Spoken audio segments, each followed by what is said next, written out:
একটু জিরিয়ে নিচ্ছে যেন এ নগরী। হঠাৎ কিছুটা থেমে গেছে, শুরু হয়েছে লম্বা ঈদের ছুটি। এ নগরীর অধিকাংশ মানুষের শেকড়টা গ্রামে, তাই উৎসব পার্বণে বেশিরভাগ মানুষ ঢাকা ছাড়েন।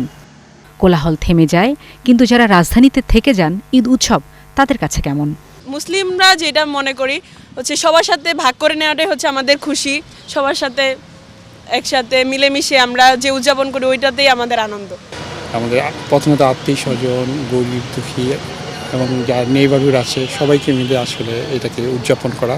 এই যেমন ব্যাংকার জান্নাত পাপিয়া ঈদে পরিবার আর বন্ধুদের সাথেই সময় কাটাবেন, সেভাবেই সব গুছিয়ে নিচ্ছেন। ঈদের দিনের বিশেষ খাবার, পোশাক সবকিছু খেয়াল রাখতে হয় পাপিয়াকেই। ঈদের পর দিন থেকে দাওয়াত শুরু, দাওয়াতের আসলে আগে থেকেই দাওয়াত দেওয়া থাকে, দাওয়াতের শিডিউল দেওয়া আছে। ঈদের পর দিন থেকেই চলবে ঈদের দাওয়াত, আর ঈদের দিন তো অনেক গেস্ট আসে। তরুণদের কাছে ঈদ আনন্দ মানেই ক্যাম্পাসে প্রাণ খুলে আড্ডা।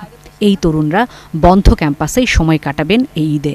আস্তে আস্তে মানুষগুলা তাদের নির্দিষ্ট গন্তব্যে চলে যেতে শুরু করে, নারীর টানে যেরকম বাসায় যায়, তখন আমরা আসলে আমাদের নারীর টানে আমরা ঢাকায় থেকে যাই। আমাদের আসলে তখন মনে হয় যে আমরা আসলে যে ঢাকায় যারা বড় হয়েছে, জি জি জি, তখন আমাদের আসলে ভালো লাগে।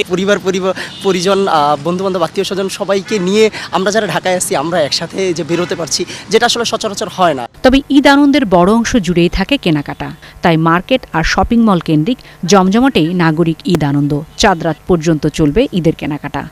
আর একটু রাত হলে আরো বেশি জমজমাট হবে। মানুষ এখন রোজা রেখে তো অত বের হচ্ছে না, সময় করতে পারিনি সংসারে কাজকর্ম নিয়ে, এর জন্য হাজবেন্ডের সময় পাইনি, এর জন্য আসছে এখানে সময়। অফিসে মজা থাকবো না কেন, কারণ আমরা হচ্ছে যেহেতু মানে ম্যাক্সিমাম টাইম হচ্ছে যে ভার্সিটিতে হচ্ছে হয়ে যায়, তারপর হচ্ছে বাসার কাজ টাজ থাকে, তো লাস্ট টাইমে যেহেতু এখন হচ্ছে মানে শেষের দিকে, তো এই টাইমে হচ্ছে প্রাইস রেঞ্জ একটু কমেই করা যায়। ঈদ মেহেদির রং চলে যাবে, ফুরাবে ছুটি, আবার কর্মব্যস্ত হবে এই শহর। শারমিন নীরা, ৭১, ঢাকা।